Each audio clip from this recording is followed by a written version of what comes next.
En una biblioteca olvidada, enterrada bajo los cimientos de una antigua abadía en las montañas de Anatolia, yace un manuscrito que el mundo no debería conocer. Sus páginas, hechas de pergamino curtido con procedimientos hoy perdidos, contienen una traducción que jamás debió existir. No es solo una versión alterada de textos sagrados, es una puerta entre mundos, entre verdades y mentiras, cuidadosamente tejidas a lo largo de siglos. Durante más de 1000 años, este documento ha sido custodiado en silencio, protegido por una orden secreta cuyo juramento no es de fe, sino de discreción, porque lo que contiene desarma las bases sobre las que se erigieron imperios religiosos, revela errores deliberados, omisiones estratégicas y reescrituras que transformaron la espiritualidad humana en una herramienta de control. Todo comenzó en el siglo II, cuando un grupo de eruditos judeocristianos, marginados por las corrientes dominantes del cristianismo emergente, se reunió en secreto en una ciudad del norte de África. Estos hombres no buscaban fundar una nueva doctrina,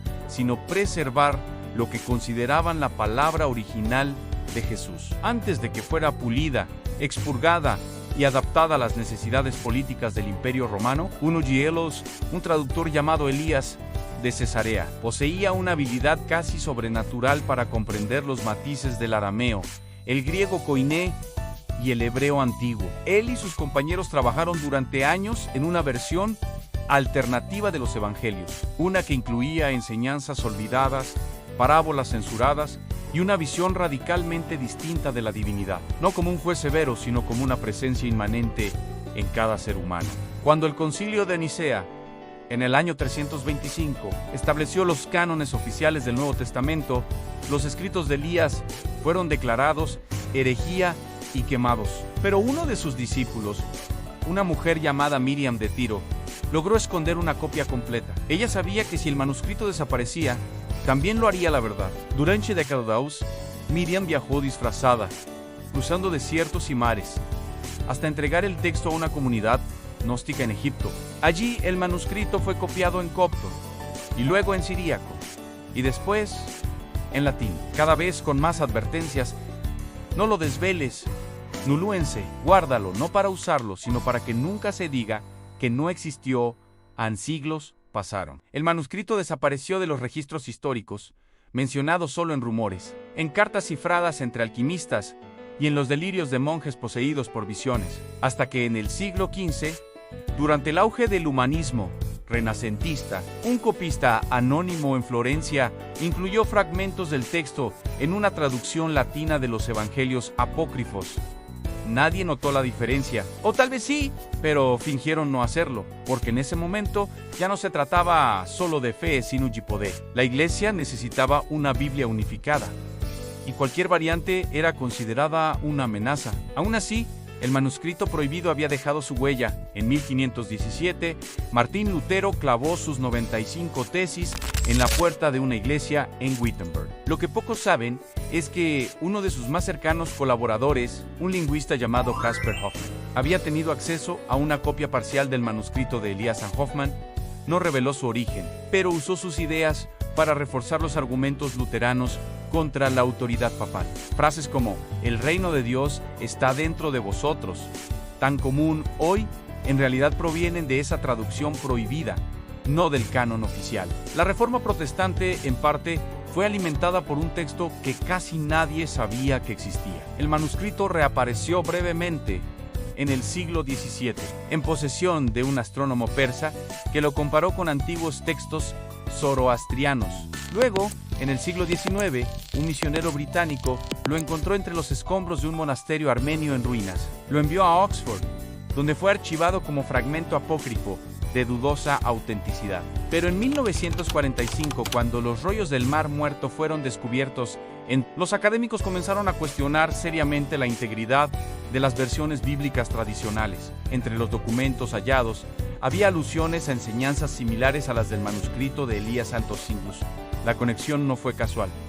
Hoy, en pleno siglo XXI, el manuscrito sigue existiendo, no en forma física, necesariamente, sino en la memoria de quienes lo han estudiado en secreto. Un grupo de lingüistas, historiadores y teólogos disidentes se reúne cada año en lugares cambiantes en Estambul, Lisboa, Quito.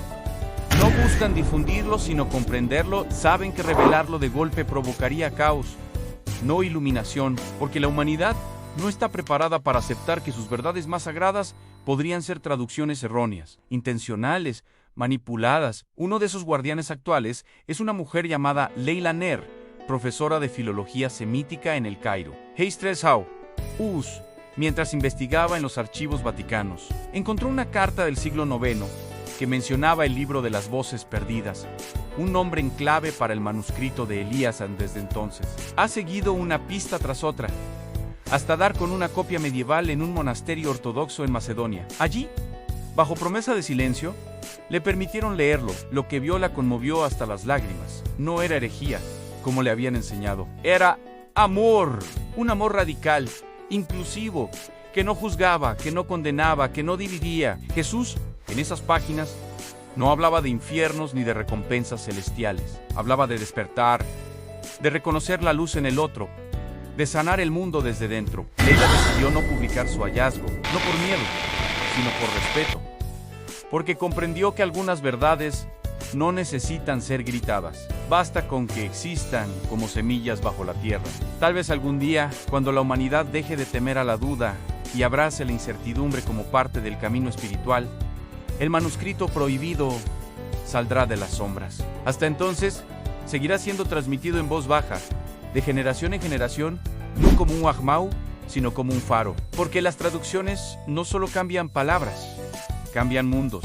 Y a veces, el más peligroso de los textos no es el que incita a la violencia, sino el que invita a la paz sin condiciones. Ese es el verdadero secreto del manuscrito prohibido. No destruye la fe, la libera. Y en un mundo construido sobre dogmas, la libertad es la herejía más temida. Por eso, el manuscrito sigue oculto. No porque esté mal, sino porque aún no hemos aprendido a merecer. Pero mientras exista un solo corazón dispuesto a escuchar su mensaje, la llama no se apagará. Y en el silencio de las bibliotecas olvidadas, entre el polvo y el tiempo, las palabras siguen esperando. No para ser leídas por todos, sino para ser entendidas por los pocos que saben que la verdad no necesita pruebas, solo receptores dispuestos a transformarse. Así ha sido, así es, y así será, hasta que el último guardián decida que ha llegado la hora. Hasta entonces, el manuscrito prohibido permanece no como un libro, sino como una promesa. La promesa de que, más allá de las traducciones, más allá de los credos, más allá del miedo, hay una voz que nunca ha cesado de hablar. Solo hay que saber escucharla.